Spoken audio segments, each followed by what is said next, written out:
Le he dado a comenzar la grabación y bueno, pues si os parece ya es la hora. Comenzamos con la exposición del Real Decreto Ley 6/2023 que nos va a disertar don Francisco Pleite.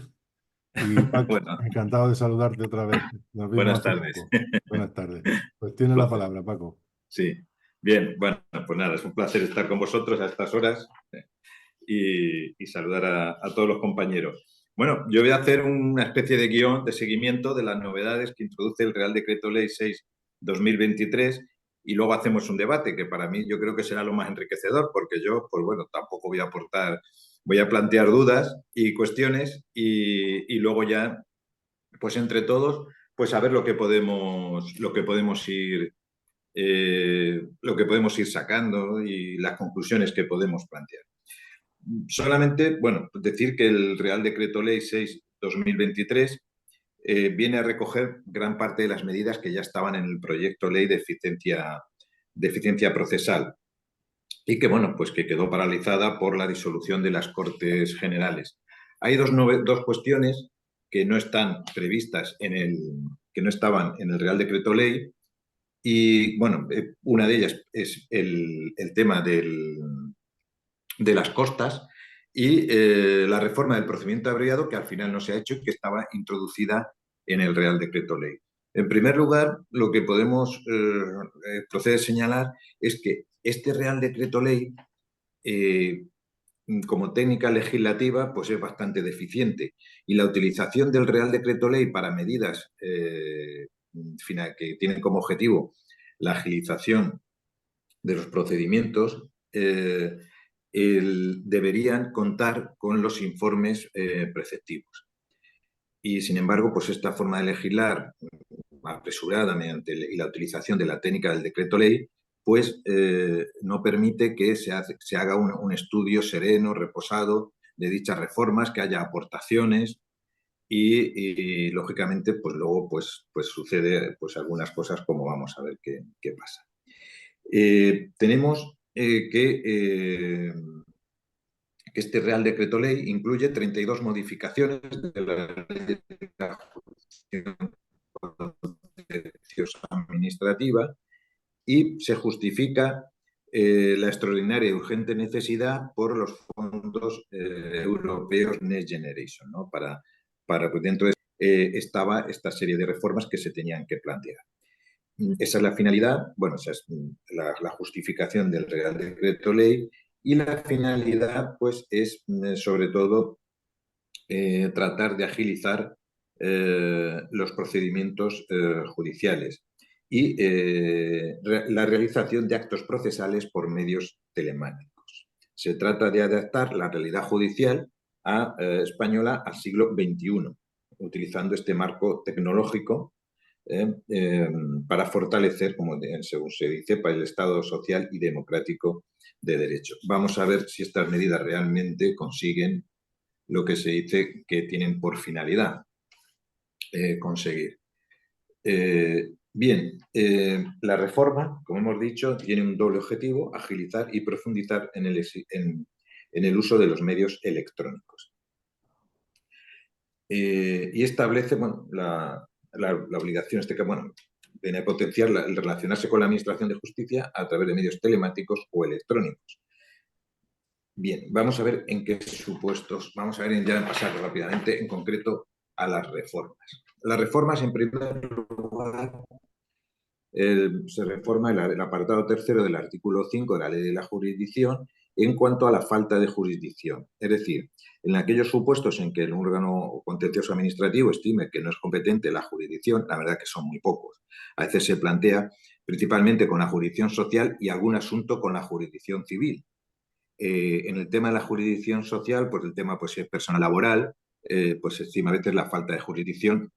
Y en el tema de la jurisdicción civil, pues suele ser también, por ejemplo, en temas de contratación pública, respecto a la ejecución de los contratos administrativos, las reclamaciones de cantidades que se refieren, por ejemplo, a empresas públicas. Preparación y adjudicación, jurisdicción contencioso administrativa y efectos y extinción, jurisdicción civil, que me imagino que los jueces de lo civil, cuando le enviemos la falta de jurisdicción, se pondrán muy contentos al recibir un contrato que es administrativo en la ejecución. Me imagino pues que les saldrán como a nosotros salpullido, ¿no? Alergia. Pero bueno, entonces, ¿qué es lo que hace para agilizar esto? Pues bueno, en vez del emplazamiento, pues ya se puede ir directamente con la demanda a la jurisdicción correspondiente y se considera que se ha interpuesto en la misma fecha que se inició, que se interpuso, se entenderá presentada en la fecha en que se inició el plazo para interponer el recurso contencioso administrativo. Bueno, esto es una medida que tampoco, vamos, que no es muy relevante. En el caso de la competencia, pues se establece el plazo de 10 días para personarse, o sea, cuando un órgano judicial se considera incompetente del juego contencioso administrativo, y se tiene un plazo de 10 días, ya se fija, desde que fueron emplazados, acabando así como la indefinición temporal que presentaba la redacción actual. Otra cuestión también, otra modificación importante desde el punto de vista de los procedimientos telemáticos, es la representación y defensa ante la jurisdicción contenciosa. En este caso, los funcionarios públicos pueden actuar en defensa de sus derechos estatutarios por sí mismos ante la jurisdicción contenciosa administrativa. O sea, no necesitan abogado ni procurador. Entonces te llevan, te presentan la demanda y ya está. Aquí, ¿qué es lo que dice ahora? Que en este caso se estarán obligados al empleo de los sistemas electrónicos existentes, tanto para la remisión de escritos, iniciados, etc. Es decir, el funcionario se le exige ahora que tenga los medios electrónicos, que se relacione electrónicamente con el juzgado. Esto yo creo que puede plantear problemas. O sea, no sé si se entenderá, se admitirá que un simple correo electrónico, no sé, se tendrá que dar de alta en la sede electrónica para comunicarse con el juzgado. Pero bueno, se exige que cuando actúe por sí mismo está obligado al empleo de sistemas electrónicos. Bien, ampliación del recurso, otra modificación que se establece. Dice que, o sea, si se solicita iniciar un procedimiento, por ejemplo, contra una actuación en silencio administrativo, y se solicita luego la ampliación de ese recurso, porque es una resolución expresa. Aquí, para evitar demoras, lo que la reforma consiste de no obstante lo anterior, bueno, se mantendrá los señalamientos ya acordados. Hombre, yo aquí, en lo que he dicho de la técnica legislativa, vais a ver, dice, siempre que la decisión sobre la ampliación se produzca antes de la celebración de aquellos. Hombre, si se lo solicitan y se mantiene el señalamiento, lógicamente tendrá que ser antes de él, porque si ha sido el señalamiento, no tiene ningún sentido, ¿no? Se produzca antes de la celebración de aquellos y no impidiera los derechos y no interfiera en los derechos de las partes ni el interés de terceros, ¿no? Bueno, pues esto, para que no suponga una mayor demora, pues se mantendrá en este caso el señalamiento, como dice, siempre que no se haya celebrado, lógicamente. Expediente administrativo. Muy importante este tema en cuanto al expediente administrativo. Aquí las reformas sobre el expediente administrativo son varias. Bien, el expediente administrativo deberá remitirse en soporte electrónico y se deberá identificar al órgano responsable del cumplimiento de la resolución judicial. Es decir, esto se tiene que poner en relación con el artículo 104 de la ley 104, me parece la ley de la ley de la jurisdicción. Sí. Entonces, ¿qué es lo que en este caso es el letrado a la hora de reclamar? Deberá requerir el órgano competente para la ejecución de la resolución judicial, que puede ser que no sea el mismo que el órgano que envía el expediente administrativo. Esto trata de agilizar luego en la hora de ejecución de sentencias la adopción de medidas para ejecutar la sentencia. Entonces, deberá indicarse el órgano competente para la ejecución de la resolución judicial. Dice, el expediente se enviará completo en soporte electrónico, foliado, autentificado y acompañado de un índice. Bien, ¿qué es lo que es muy importante en este caso? Que es el expediente electrónico. Como hemos dicho, en teoría, el hecho tecnológico, las medidas que aquí se refieren, se supone que es para agilizar nuestro trabajo y para hacernos la vida más fácil o más sencilla, ¿no? Todas estas medidas, ¿no? Y que la digitalización y el envío del expediente de soporte electrónico nos facilite el trabajo. Yo aquí quiero hacer una breve reflexión sobre este tema, y es que tanto los juicios telemáticos como el soporte electrónico, como todo esto está bien, pero debe estar encaminado a que a nosotros nos sirva, nos agilice nuestro propio trabajo. Ya queda en el recuerdo esa imagen de los compañeros o cuando salíamos del juzgado con la maleta, con el trole lleno de expedientes por las tardes o volvíamos por las mañanas arrastrando por los pasillos la maleta con los expedientes que nos llevábamos a casa para trabajar. Ahora ya todo es digital. ¿Vale? Se supone que esto es para favorecer y facilitarnos nuestro trabajo. Entonces, el expediente, en el caso del expediente en soporte electrónico, pues debe reunir una serie de requisitos y que yo creo que no se están cumpliendo.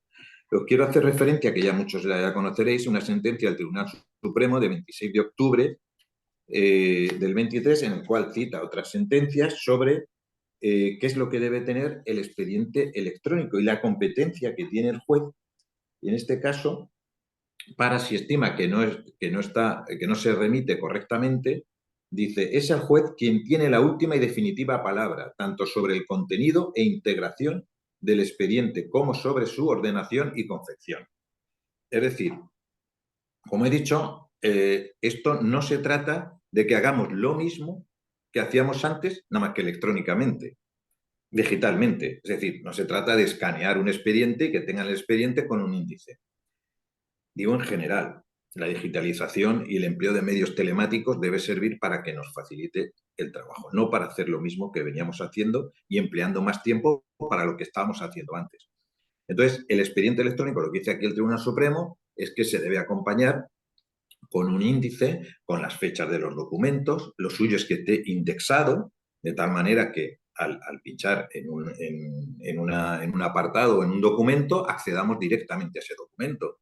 Pero sobre todo en contencioso administrativo, expedientes de 400, 500 folios, de urbanismo, de tributarios, de un montón de notificaciones y demás, pues ahora parece no te lo mandan así, te mandan como en PDF los distintos documentos, no te ponen la fecha de los documentos y tienes que ir abriendo pues todos los expedientes, con lo cual se pierde mucho trabajo. Entonces, aquí el expediente electrónico es muy importante que se requiera y es una labor que correspondería al letrado de la Administración de Justicia el comprobar que el expediente se envía correctamente. ¿Qué sucede? Bueno, dice, se remitirá en soporte electrónico, recibido el expediente, el letrado o letrada de la Administración de Justicia lo entregará a las partes por 5 días. Si no, transcurrido el plazo de remisión del expediente, si no se ha remitido completo, se reiterará la reclamación y si no se enviara en el término de 10 días, contar de la disposición de la parte, su responsabilidad previo apercibimiento por el letrado. Es decir, el letrado de la Administración de Justicia, si no se envía completo el expediente, no se envía el expediente, podrá percibir de multas para que remita el expediente. Y si no se remite, el juez o la jueza o el tribunal impondrá una multa coercitiva de 300 a 1.200 euros a la autoridad o empleado responsable. La multa será reiterada cada 20 días hasta el cumplimiento de lo requerido. ¿Vale? Entonces, bueno, es una labor que tienen que hacer los letrados. Sobre el expediente electrónico también hay un acuerdo, que si queréis luego ya lo paso, bueno, lo podéis ver, de la Tribunal Superior de Justicia de Asturias. Que bueno, dice el expediente administrativo electrónico, los expedientes y demás actuaciones de administraciones y organismos públicos se remitirán siempre electrónicamente a través de las correspondientes sedes judiciales electrónicas. Yo no sé si en toda España se tienen medios para enviarlo así. Si la administración o organismo obligado carece de los medios necesarios para remitir el expediente, se podrá recurrir al sistema Insight para su remisión del Gobierno de España. El expediente administrativo y sus archivos deberán remitirse en un formato compatible con los procesadores de texto y las aplicaciones comúnmente utilizadas. Bueno, si queréis lo paso. El expediente administrativo electrónico deberá estar convenientemente foliado, tanto. El expediente respetará la normativa sobre el tipo de archivos informáticos que debe contener y la remisión de, bueno, que sepáis que ya se debería exigir en este caso. Bien, ¿qué más sobre el expediente electrónico? Bueno, como digo, se supone que es para facilitar nuestro trabajo, no para complicarlo aún más. Lo decía esto en relación también con el tema de que no es lo mismo, no se trata de hacer lo mismo digitalmente que lo que veníamos haciendo. Lo digo por el tema del expediente electrónico y yo aquí, por ejemplo, haría también un planteamiento para la exigencia de o establecer unas normas para que los documentos o las demandas o las contestaciones de esto tengan un determinado formato y una determinada extensión, porque claro, ahora ya demandas de 120 folios, contestaciones de 70, 80, en fin, que no se trata de llenarlo todo ahora con el corte de pega y con el envío de la documentación, porque al final nos vamos a convertir en estar con las pantallas permanentemente, pues no sé, pues ya mirando, no sé, en un procedimiento que al final te echas que leer 150 o 200 páginas en una pantalla, si a esto le añadimos los juicios telemáticos, que luego yo creo que eso ya daría para otra sesión, pues al final nos convertimos en unos seres solitarios, rodeados de pantallas y sin contacto y bueno, y yo creo que con más dificultades para trabajar. Bien, bueno, se podrán imponer multas, se podrá recurrir de dichas multas. La Administración remitirá el expediente electrónicamente, utilizando a tal efecto los sistemas de interoperabilidad que resulten aplicables.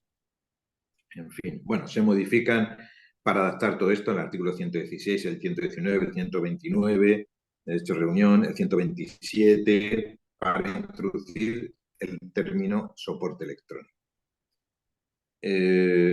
Bien, emplazamientos de los demandados. Bueno, en este punto se modifica el apartado 3 y 4 del artículo 49 para actualizar las referencias al secretario judicial por letrado o letrado de la Administración de Justicia y la inserción de los correspondientes edictos, en su caso, en el tablón edictal único, en lugar de en el periódico oficial. Formalización de la demanda y contestación.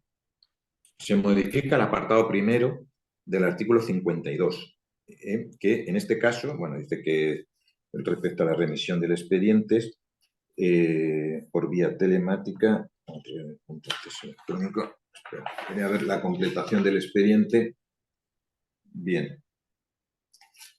Bueno, la entrega a las partes del expediente por vía telemática. El letrado de la Administración de Justicia se acordará su incorporación a los autos en ese mismo soporte y su entrega al recurrente para que deduzca la demanda. Un tema también importante, la completación del expediente. La completación del expediente, que también suele utilizar habitualmente como una técnica un poco de ganar tiempo para la demanda, a veces se pide que se complemente el expediente de manera a veces injustificada o un documento que no es propiamente del expediente, sino que puede ser una prueba y se solicita que se incluya en el expediente. Aquí lo que hace la ley es que nos remite, que se entiende por expediente administrativo el expediente tal como está definido en el artículo 70 de la Ley 39/2015. Trata de ser coherente y dar uniformidad. El expediente que se debe enviar es el del artículo, los documentos que tienen que haber según el artículo 70 de la Ley 39/2005. Los documentos o elementos de prueba que formen parte de un expediente administrativo distinto no podrán solicitarse a través de este cauce, sino que serían como prueba. ¿Qué sucede si se considera que el expediente está incompleto? Pues bien, si se solicita, como hay 20 días para formular la demanda, si se solicita la completación del expediente en el plazo de los 10 primeros días, en ese caso se reinicia otra vez el plazo para contestar. Es decir, falta algún documento, se solicita ese documento, se aporta ese documento, el demandante tiene 10 días para... reinicia otra vez el plazo y son 20 días. Si se solicita transcurridos esos 10 días o bien se rechaza la completación del expediente, se reanuda el plazo. Es decir, no se reinicia, sino que se reanuda. Y en ningún caso el plazo se reiniciará cuando la solicitud de completación del expediente lo hubiera formulado la administración demandada, lo cual parece lógico que si es tú mismo la que tiene que obligar a completar, si pides que no se complete, que se complete, no vas a ser tú mismo el que se reinicie el plazo. Bien, bueno, respecto a la prueba, se incorporarán, ¿no?, todos estos actos, la celebración de las vistas, el desarrollo de las sesiones de juicio oral y resto de actuaciones orales se documentará conforme a lo precepto en la Ley de Enjuiciamiento Civil. El letrado hará uso de la firma electrónica. Recursos. Un tema importante en cuanto a los recursos.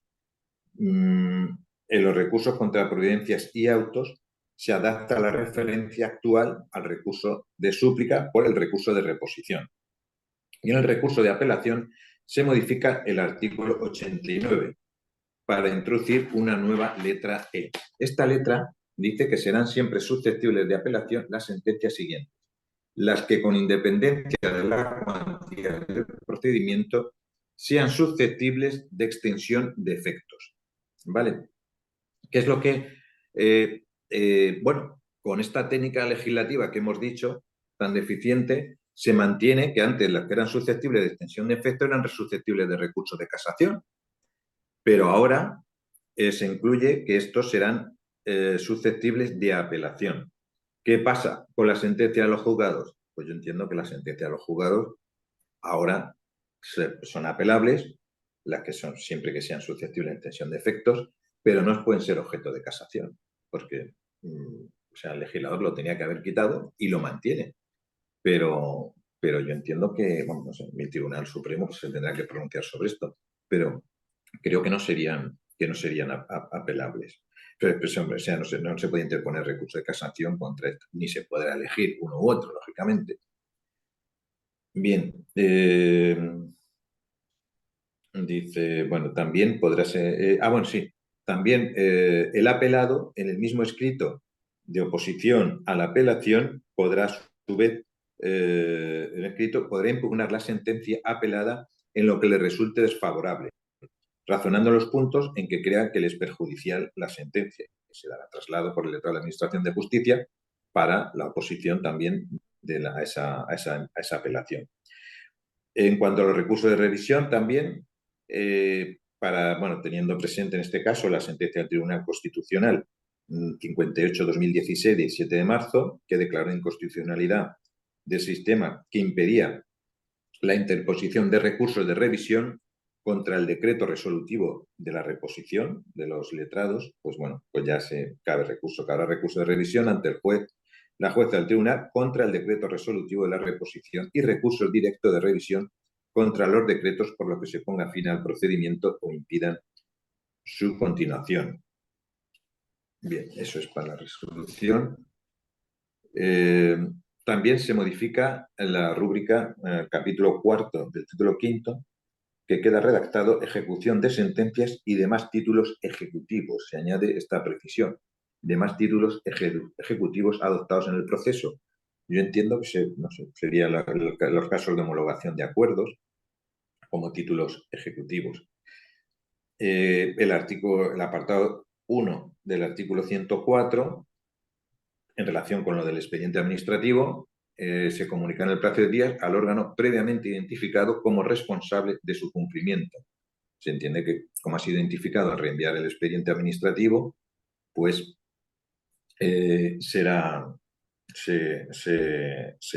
ya se puede iniciar el procedimiento de ejecución. Lo más polémico es el tema de las costas procesales, que es una cosa que no estaba prevista en el proyecto de ley, que se ha introducido y que, bueno, pues viene a recoger ya lo que se decía, lo que se dice en el 394.3 de la Ley de Enjuiciamiento Civil. Bien, aquí la evolución ha sido, como ya saben, recordar que primeramente no se imponían las costas, solamente se imponían en supuesto de mala fe o temeridad. Posteriormente se aplicaba el criterio del vencimiento en la imposición de las costas, que redujo bastante la litigiosidad. por el tema de las costas. Yo me acuerdo que había letrados de la seguridad, bueno, de la seguridad social, me decía, el año pasado puse 700 contenciosos administrativos, un letrado. ¿Sabes? O sea, un juzgado para ese letrado me decía, claro, no había costas, pues el tío ponía recursos, te ponía recursos por todos, ¿no? Y ahora, bueno, tenemos el vencimiento y la ley que, bueno, establecía la posibilidad de que se pudiera limitar las costas en la sentencia, ¿no? En esto. El Tribunal Supremo había dicho que no era aplicable supletoriamente la ley de enjuiciamiento civil en materia de costas porque ya esta laguna estaba, esta laguna solamente estaba regulada en la ley de enjuiciamiento civil y que, por tanto, por ejemplo, en la sentencia 770 de 2022, de 16 de junio, el Tribunal Supremo ya dijo en esta sentencia que no era aplicable supletoriamente al proceso. Aquel precepto no puede entrar en juego cuando la ley de la jurisdicción contenciosa establece una regulación completa al respecto en el 132. Bien, entonces, ¿qué es lo que hay que diferenciar en el 139.4? Hay que diferenciar las costas en primera instancia y en vía de recurso. Yo creo que esto queda más o menos claro. Se ha querido forzar porque en el apartado cuarto dice, en primera o única instancia, la parte condenada en costas, y luego en el siguiente párrafo dice, en los recursos, y sin perjuicio de lo previsto en el apartado anterior, la imposición de costas podrá ser a la totalidad, a una parte de estas o hasta una cifra máxima. Por lo tanto, tenemos primera instancia y en vía de recursos, casación o apelación. Porque se dice, no, es que el recurso puede ser el recurso contencioso administrativo también. No, pues no, entiendo que no, porque si no el apartado primero carecería absolutamente de sentido.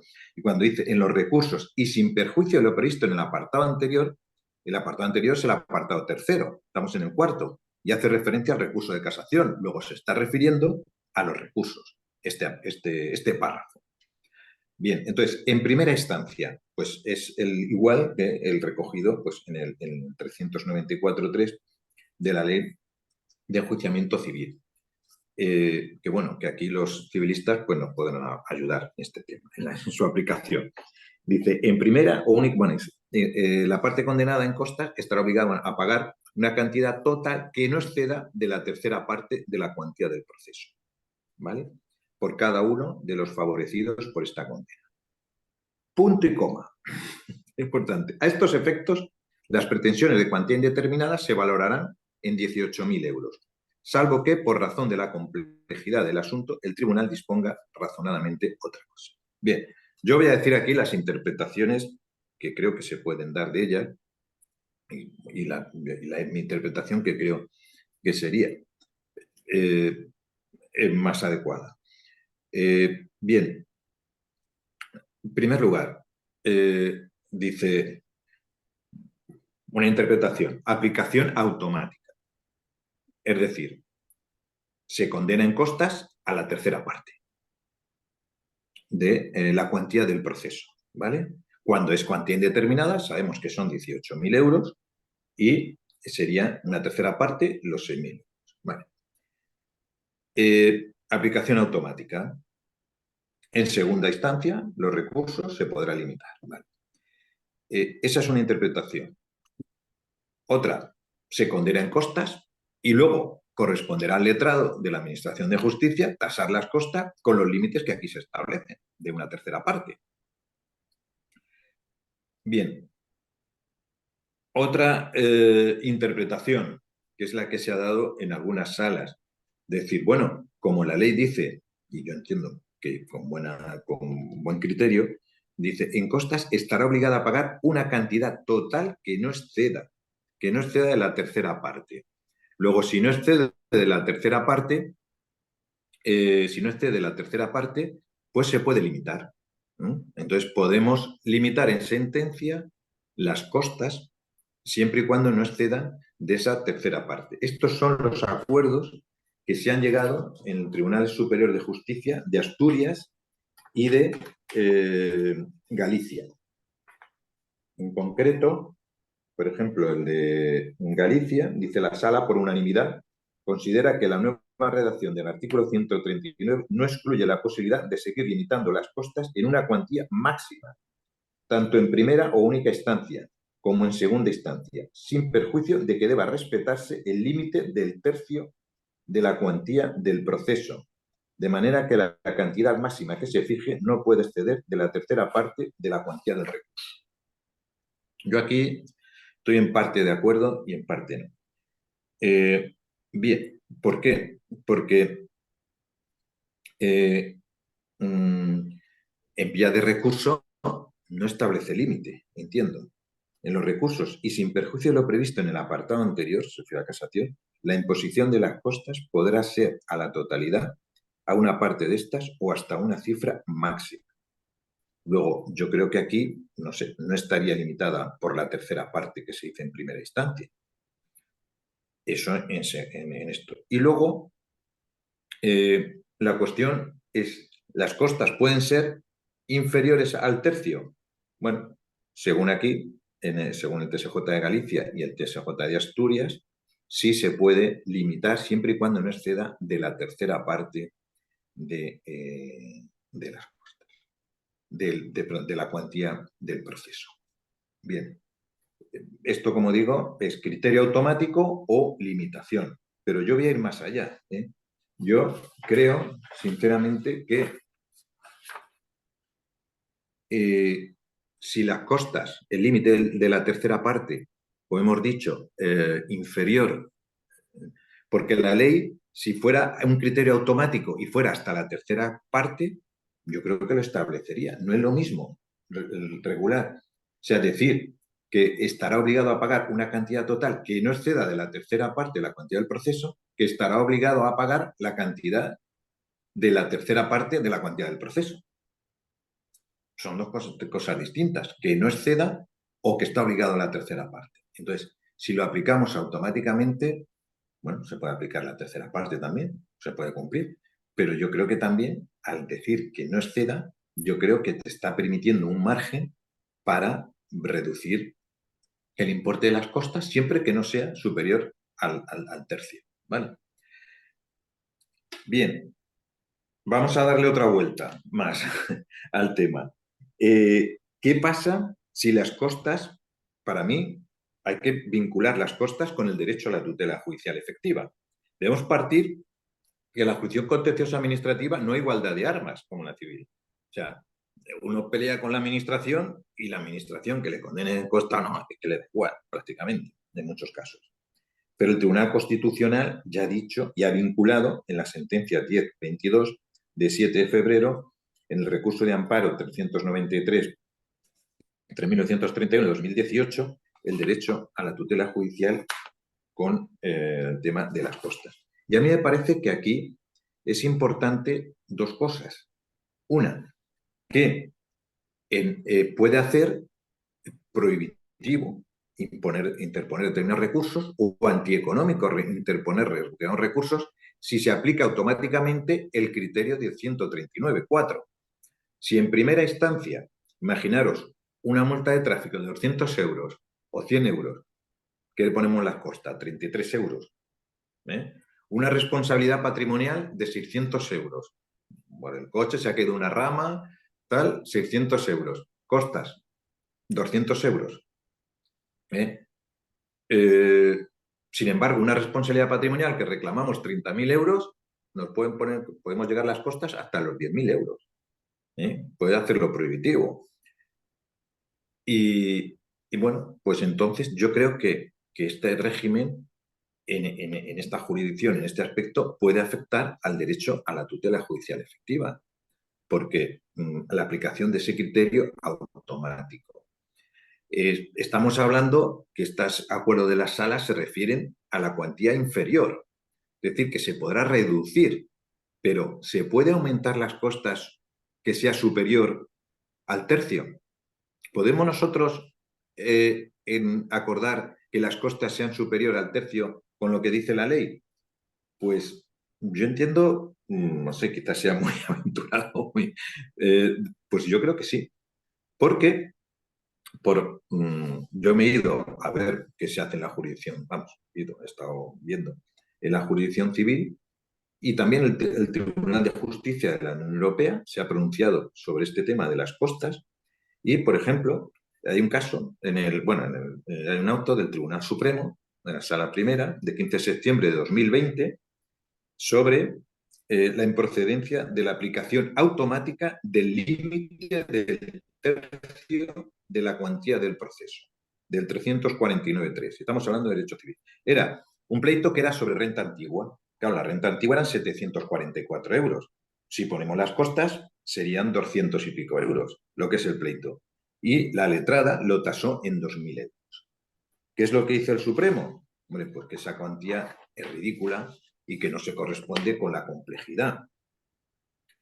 Dice el Supremo, porque una aplicación automática del artículo 394.3 conduciría a fijar los honorarios del letrado en una cifra ridícula, 248 euros masiva, que no se correspondería con el verdadero esfuerzo de dedicación y estudio realizado, atendiendo a la complejidad del asunto, criterio o factor este último que el decreto recurrido ha ponderado adecuadamente como prueba que junto al valor económico de las pretensiones ejercitadas en el pleito o cuantía del procedimiento, se aludiera también al valor del dictamen del Colegio de Abogados, que consideró que la suma era de 2.000 euros, bueno, en fin, a los escritos objeto de minutación, a las alegaciones de las partes, a la trascendencia de los temas, etc. Por lo tanto, el Tribunal Supremo, con respecto al 394.3, considera que, que se puede justificar la improcedencia de la aplicación automática del límite del tercio de cuantía. Yo creo que sería esto trasladable a la jurisdicción contenciosa administrativa y que en determinados supuestos pues se podría fijar una cuantía superior al tercio, siempre y cuando, lógicamente, esté motivado.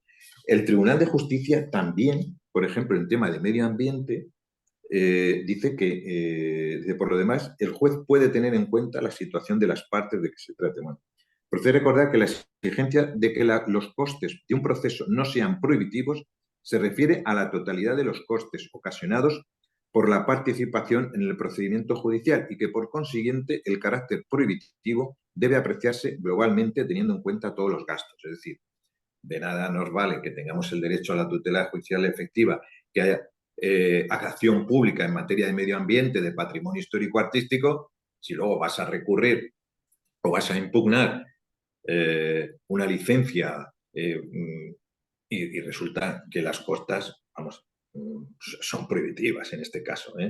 Te impiden el acceso a la jurisdicción. Entonces, hay una vinculación, acceso a la jurisdicción y costas.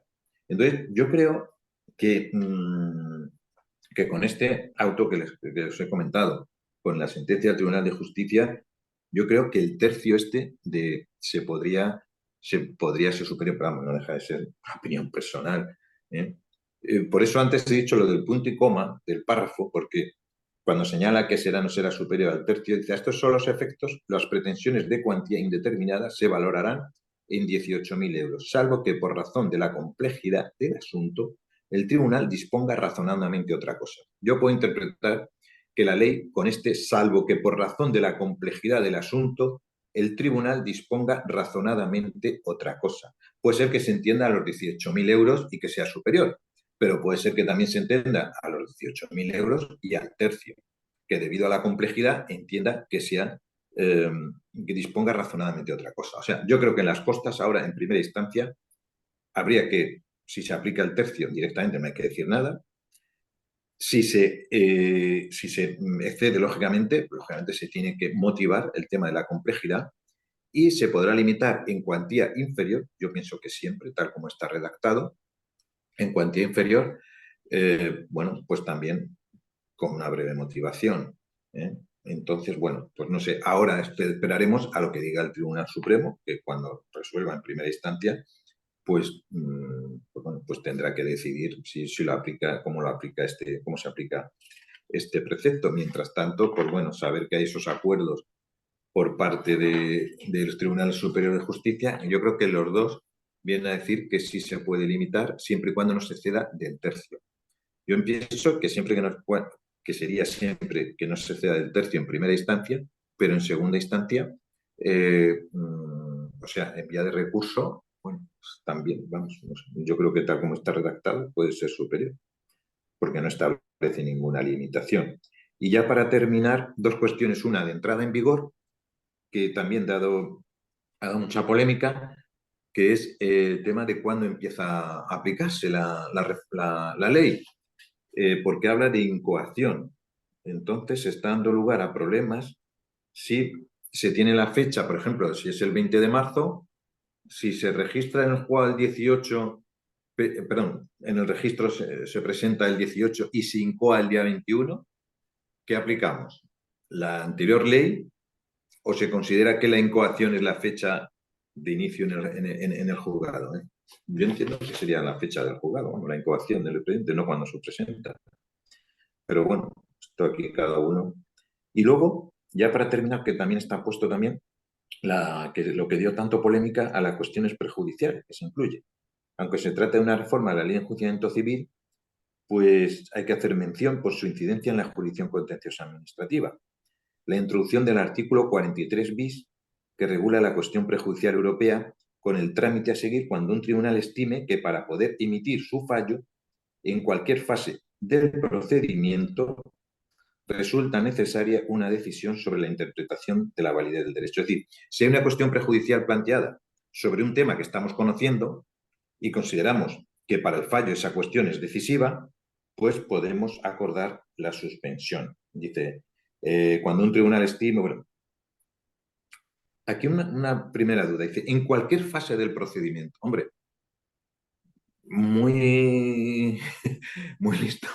Tenemos que ser, yo entiendo que tenía que ser al final, es decir, cuando vamos a dictar sentencia, oye, pues hay esta cuestión prejudicial, pues suspendo el fallo hasta que se resuelva esa cuestión prejudicial. Pero dice, en cualquier fase del procedimiento, hombre, se inicia el procedimiento y ya vemos que lo que vamos a resolver, no sé, pues si a lo mejor luego hay una prescripción y el fallo no nos vale, paramos el procedimiento hasta que resuelva el Tribunal de Justicia de la Unión Europea y luego continuamos el procedimiento. Yo entiendo bueno, que diga que en cualquier fase del procedimiento debería ser al final, no sé, como cuando se plantea una cuestión de inconstitucionalidad, bueno, pues deberá justificar que para dictar esa sentencia necesita resolver esa cuestión. Dice, bueno, dictará providencia en la que se hará traslado a la parte por plazo común de días y se dictará el auto de planteamiento de la cuestión prejudicial ante el Tribunal de Justicia. Acordar la suspensión de las actuaciones hasta que conste en autos la resolución del tribunal. Dice, cuando se encuentre pendiente ante el Tribunal de Justicia una cuestión prejudicial directamente vinculada con el objeto del litigio de que conoce un tribunal, ya planteada por otra jurisdiccional, si el tribunal estima necesaria la decisión del Tribunal de Justicia de la Unión Europea para resolver el litigio, podrá suspender motivadamente el procedimiento. La suspensión se acordará mediante auto, previa audiencia por plazo común de 10 días a las partes y en los casos que legalmente proceda, bueno, del Ministerio Fiscal. Contra el auto que deniegue la petición, cabrá recurso de reposición y contra el auto que acuerde la suspensión, cabrá recurso de apelación. Es decir, esto es importante. Si se deniega, recurso de reposición, pero si acordamos la suspensión contra ese auto que acuerde la suspensión porque ha sido planteada en una cuestión prejudicial, cabe apelación. Y luego, bueno, pues ya hemos dicho lo último, lo de la entrada en vigor, los procedimientos que se incoen con posterioridad al 20 de marzo de 2024. Y con esto yo creo que más o menos hemos visto un poco las novedades o las que plantea, pues la verdad, bastante dudas. Yo, el tema del expediente electrónico, las costas, la entrada en vigor, la cuestión prejudicial, pues no sé. Y ya si queréis, pues comentamos que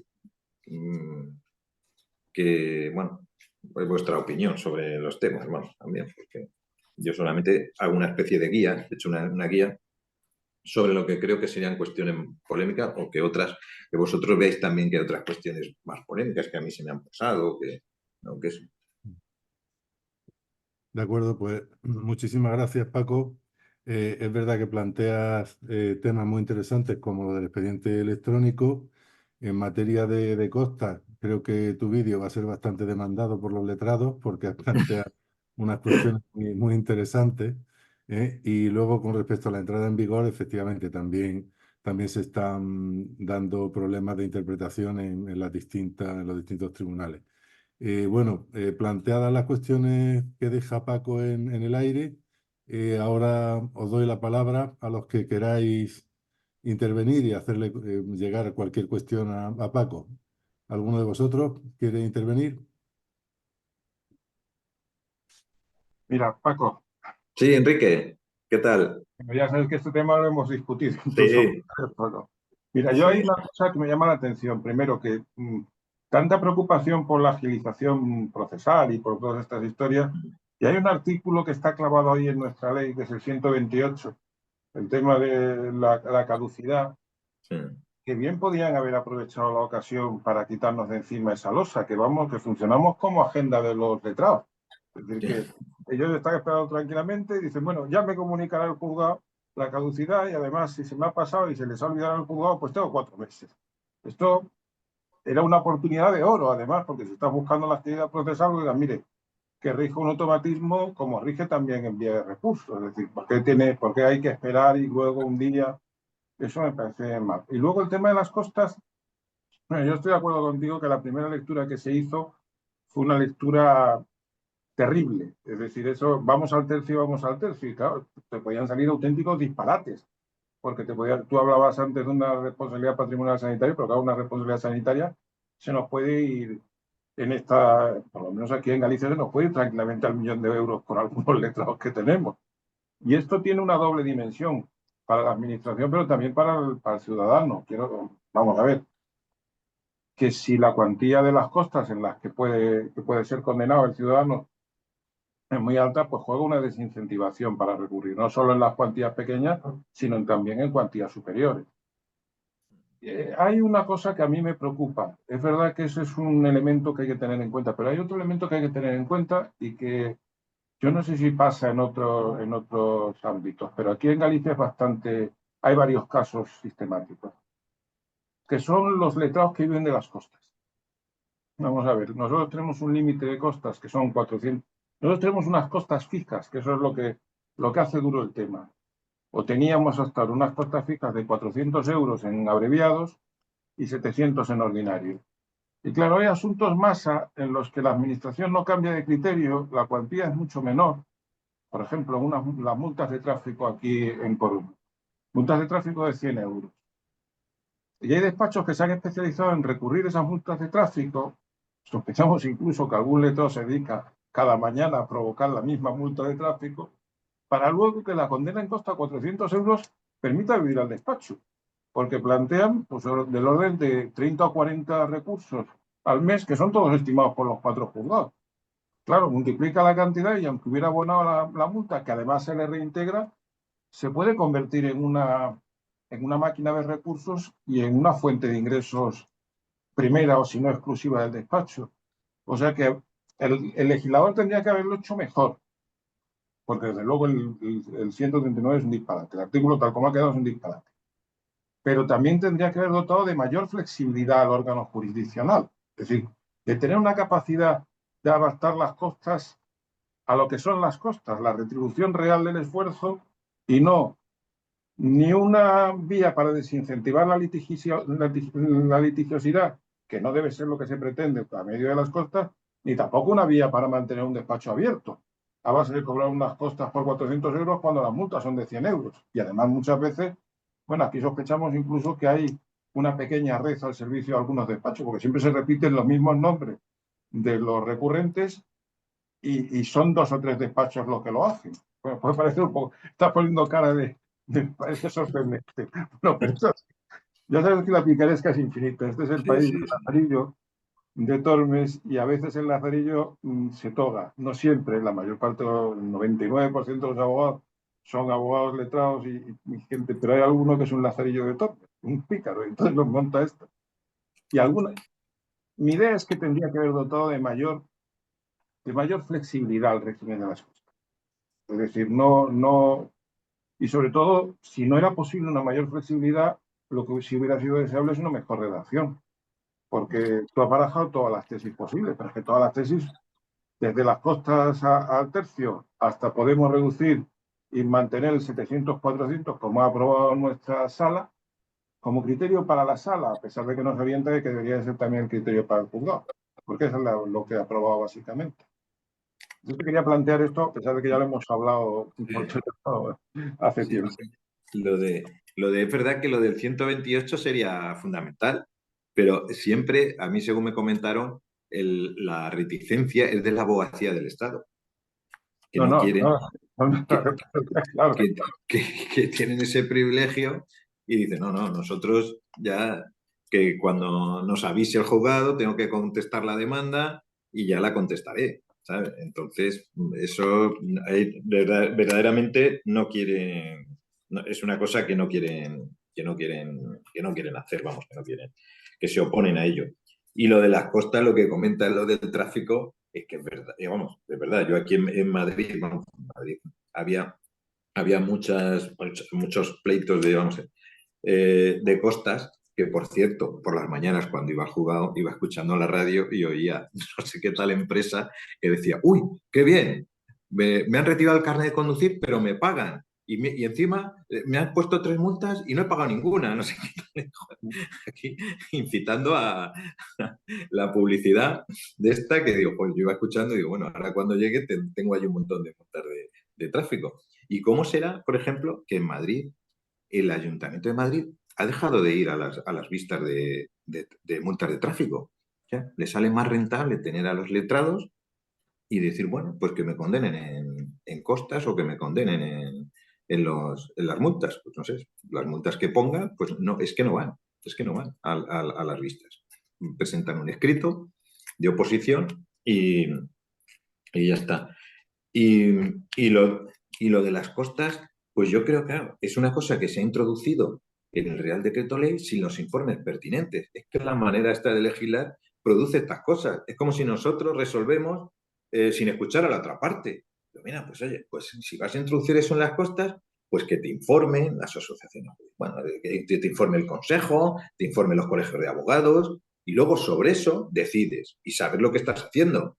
Pero si no escuchas y vas con una idea predeterminada y entras como un elefante en una cacharrería y aplicas estos criterios, pues claro, luego las consecuencias pueden ser muy graves. Y más aún ahora mismo, pues sí, que en Galicia pongan un criterio, en Asturias tengan otro, los juzgados tengan otro, aquí en Baleares tengamos otro, cada uno un criterio sobre la interpretación del tercio.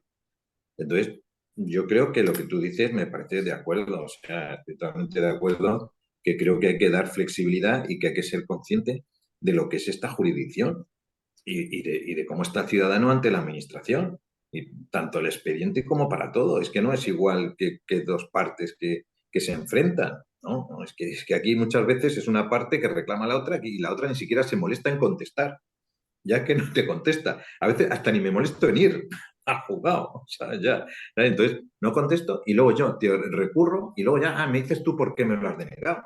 ¿Sabes? Y encima, con estos costes, que puede ser en muchos casos antieconómico.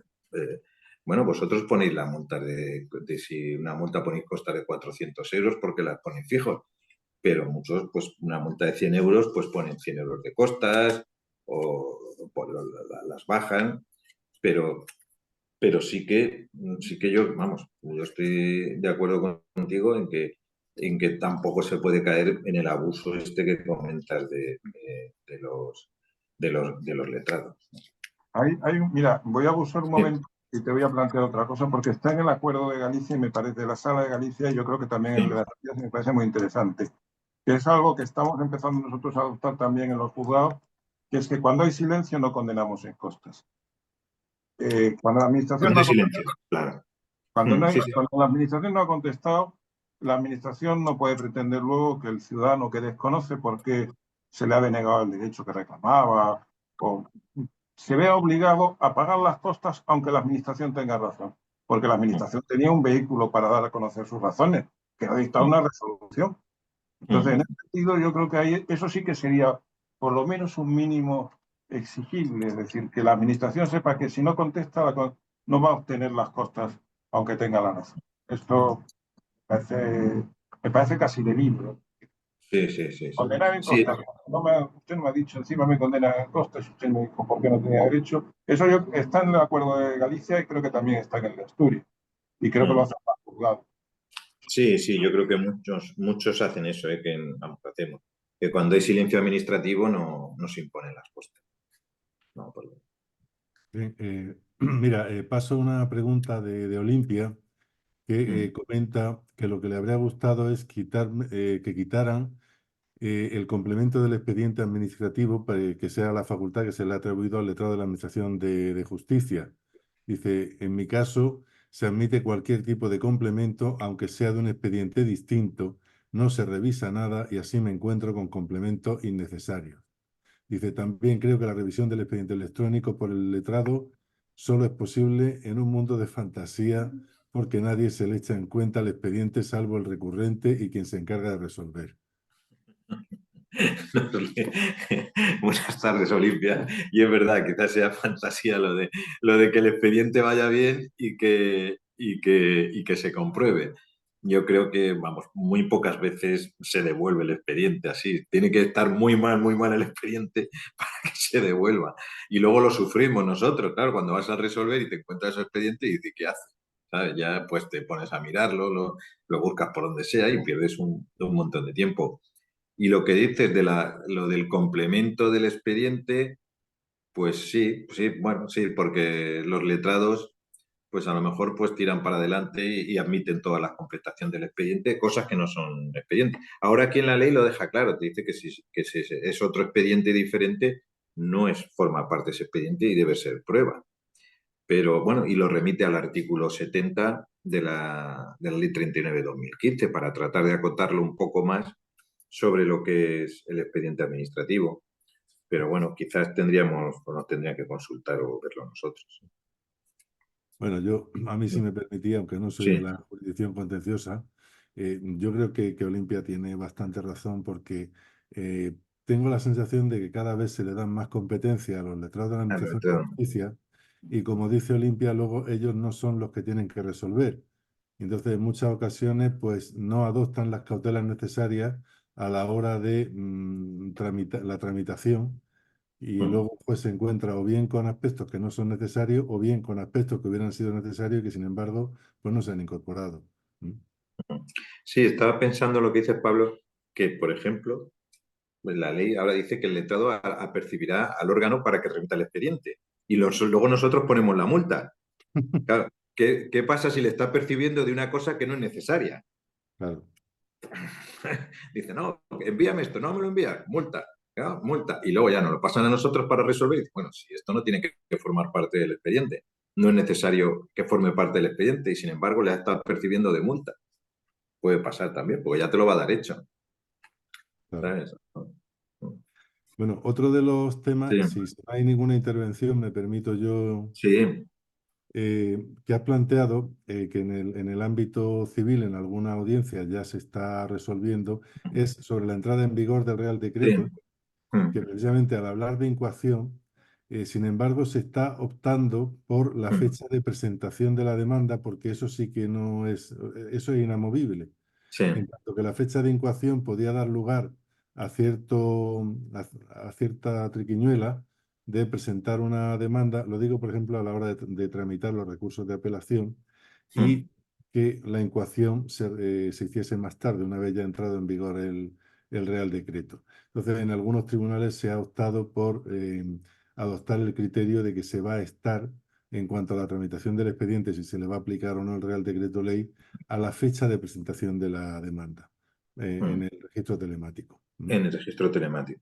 Sí, O sea, pero ya en vía de recurso, ¿te refieres en vía, bueno, en el inicio del procedimiento, no claro, en vía de claro. recurso? En No, vía no, de no, el recurso inicio. se entiende que si rigen por la ley anterior, en vía de recurso. No, Bueno, me refiero, por ejemplo, no, en el ámbito civil, la sí, tramitación del recurso de apelación va a depender de cuándo se incoe el procedimiento. vale, Entonces, para evitar esa posible triquiñuela, sí, en vez sí, de atender a la fecha de incoación, se atiende a la fecha de presentación vale, de la demanda. ¿Mm? sí. Hombre, también tiene su lógica, por ejemplo, cuando inicia el procedimiento también, dices, bueno, tú lo presentas en el registro y lo has presentado 2 días antes porque quieres que se te aplique la ley anterior. Claro, luego ya lo presentas y lo incoa el juzgado cuando quiere. Claro. Ya no depende mía, si depende del juzgado cuando lo ha incoado, entonces me aplicas una ley cuando tú por tus medios lo has incoado. Cuando yo he hecho, lo he querido presentar antes precisamente para eludir este tema de las costas, por ejemplo. Es decir, tengo que una responsabilidad patrimonial o lo que sea. Y digo, bueno, pues lo voy a presentar antes del día 20 para que se me aplique la ley actual. Pero no sé a qué resolverá. Y luego, por último, otra de las Bien. cuestiones que has planteado en cuanto al expediente, vamos a ver, se ha introducido una reforma que es en el párrafo cuarto del artículo 273, que obliga, otra cosa es si esto ya es simplemente un deseo, Sí, a que el expediente que se remite al juzgado vaya debidamente referenciado mediante un índice electrónico sí, que sí, sí. permita su debida localización y consulta. Otra cosa es que esto sea una carta a los Reyes Magos. El- eso sí, yo pienso que tiene que estar indexado. El Tribunal Sí, Supremo, sí, en la sentencia esta, lo dice lo del índice, a ver, ¿en qué términos? Dicen, da de insistirse en que la existencia de un índice en condiciones resulta no solo razonable, sino también por cuestión de diligencia y eficacia a la hora de permitir una consulta ordenada de toda la documentación. Ese índice lateral izquierdo, cuando el expediente es electrónico o de la administración digital, ha de permitir su consulta desplegando las hojas sin necesidad de visualizar todas las páginas, cada vez que se opte por comprobar o contrastar un dato. Lo anterior es lo que permite los documentos digitalizados en PDF con el servicio de índice. Es decir, al colocar el cursor sobre el apartado correspondiente, se abre la página buscada, aunque el documento en PDF tenga miles de páginas. Un ejemplo,